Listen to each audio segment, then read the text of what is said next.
Randolph is the oldest remaining historically black community in Arizona. Randolph is marking its 100th birthday this year with celebrations of the community's culture and historic significance. Anthony Moore is a member of the Randolph United Council, and he joins us now. Anthony, good to have you here. Well, thanks for having me. You betcha. Where is Randolph? We sit pretty much right off of I-10 between Phoenix and Tucson.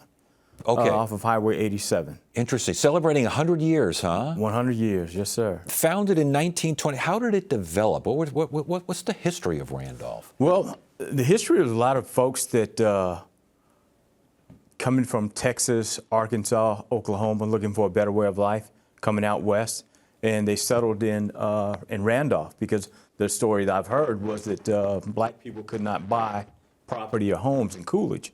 But you could buy property in Randolph, which is just 5 miles south of Coolidge. Okay, 5 miles south, and lots of farm workers coming out there, I imagine? Yes, lots of farm workers, yes. And the crown is, I saw at one point that the idea might be a town site that could rival Phoenix. They thought that Randolph was really good, and Coolidge would really be, this explosive place. Didn't quite turn out that way, but Randolph stuck. Other black communities in Arizona did not. Why do you think that is?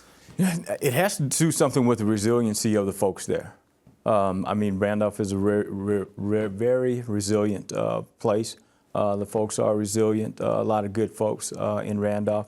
You get a lot of values of hard work that come from the people from Randolph. Yeah, and in terms of celebrating culture and celebrating history, what's planned? What you got going out there? Well, we just celebrated our 100th year at the end of January.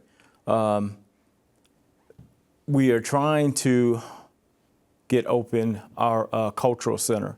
The cultural center will be a hub for Randolph so that we can celebrate our past by preserving it and also trying to make things better for the future of Randolph. Interesting, very good. I know Randolph. The thing I know about Randolph most is that SRP situation opposing the power plant expansion. Talk to us about that and how that really did help put Randolph on the map. Well, I think that SRP situation put Randolph on the map by making this more than just a local issue. It became a state, it became a national issue. A small town trying to, I don't want to use the word bully, but being taken over, so to speak, by SRP. But things are looking up for Randolph due to a lot of monies that are being put into the town by SRP. I was going to say the power plant expansion, that was what the opposition was to, but there was a compromise, yes. And the compromise did involve added attention and investment in Randolph. Right. True? So yes. So if you go to Randolph today, you will see sidewalks and streets, things that weren't really there in the beginning. An area of the Randolph United Council that I pretty much oversee is our education and scholarship program through SRP, and which is allowing a lot of students that have Randolph lineage to go to college or to experience job training at different sites or facilities, whatever their interest may be in.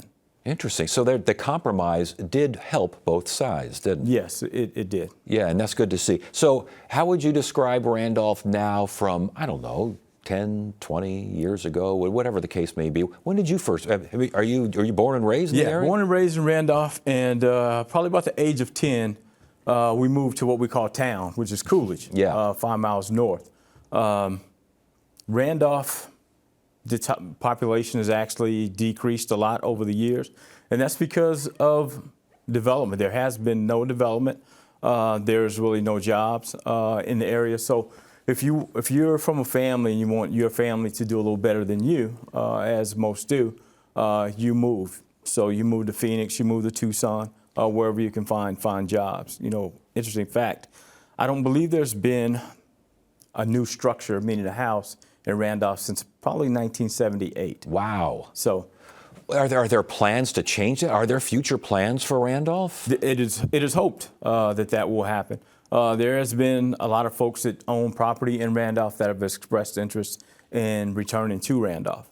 But it's something that hopefully will happen eventually. I see that Randolph last year was listed on the National Register of Historic Places as well. Yes, and that is because of the people from Randolph. Like if you take Randolph as opposed to say, a place like Jerome, where they still have all these historic things there, all these buildings that used to be in Randolph no longer exist. As a kid, there was a gas station. We had a general store, a post office. There was a couple restaurants and bars before I was born. So Randolph used to be thriving.